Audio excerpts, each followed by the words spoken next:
अनंतकोटी ब्रह्मांड नायक राजाधिराज सच्चिदानंद सद्गुरु श्री ब्रह्मचैतन्य महाराज की जय। श्रीराम समर्थ। 11 ऑक्टोबर। भगवंताजवळ वास ठेवल्यावर वासना राहतच नाही।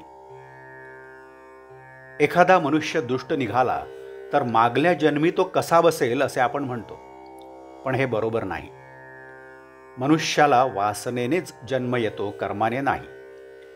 म्हणूनच कर्म टाळायचे नसते, त्याच्या मागची वासना टाळावी लागते। कर्म हे केव्हाही बाधक ठरत नाही, तर कर्माचा हेतू बाधक ठरतो। अधिकाऱ्यापुढे शिपाई चालतो आणि कैद्याच्या पुढेही चालतो, परंतु यामध्ये जो फरक आहे तोच संताच्या आणि आमच्या वासनेत आहे। आम्ही वासनेचे खत विषयाला घालतो आणि विषयातच गुंतून राहतो। वासनेचा क्षय सत्संगाशिवाय नाही होणार। संगतीने मनावर परिणाम घडतो। वासना ही दुसऱ्या कोणत्याही उपायांनी तृप्त होण्यासारखी नसून, आपण जर भगवंताजवळ वास ठेवला तरच ती नष्ट होते। वासना म्हणजे विषयाजवळचा वासना म्हणजे नको।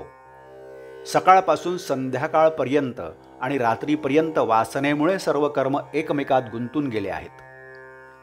म्हातारे आणि तरुण या सर्वांना वासना सारखीच आहे। मी आता कंटाळलो असे म्हटले तरी वासना आपल्याला सोडित नाही आणि देह ठेवतानाही आपली वासना आपल्याबरोबर येते।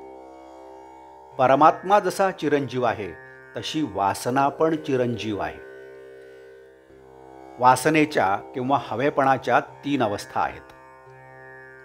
एक आस, दुसरी हव्यास आणि तिसरी ध्यास। आस म्हणजे वस्तू नुसती हवीशी वाटणे। हव्यासामध्ये वस्तू नेहमीच आपल्याजवळ असावीशी वाटते आणि ध्यासामध्ये त्या वस्तूशिवाय इतर काहीच सुचत नाही।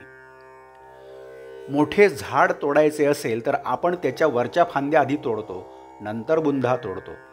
त्याचप्रमाणे वासनेचे झाड तोडण्यासाठी त्याच्या फांद्या म्हणजे आपले हवे नकोपण आधी तोडाव्या आणि शेवटी वासना मारावी। आपल्याला जे मागायचे आहे ते भगवंताजवळच मागावे।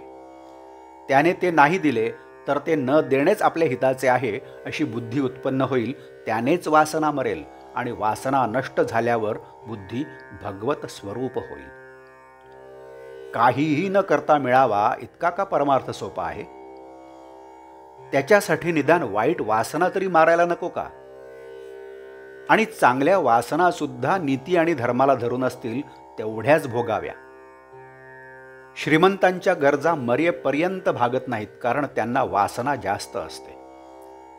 काळ हा आपल्याला आशेत गुंतवून ठेवतो आणि शेवटपर्यंत सुख न देता आपले आयुष्य संपवतो।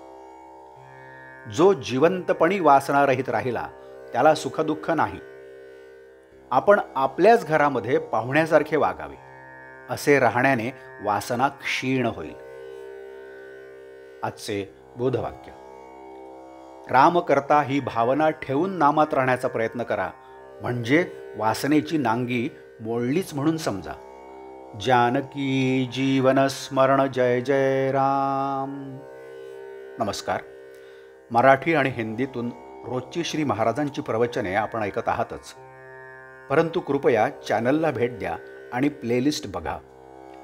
मराठी अथवा हिंदी प्रवचने आपण आपल्या सुविधेप्रमाणे ऐकू शकता। मी परत एकदा आपणाला विनंती करतो की चॅनलला सबस्क्राईब करा, शेअर करा, लाईक करा, कमेंट्स द्या। धन्यवाद। जय जय श्रीराम।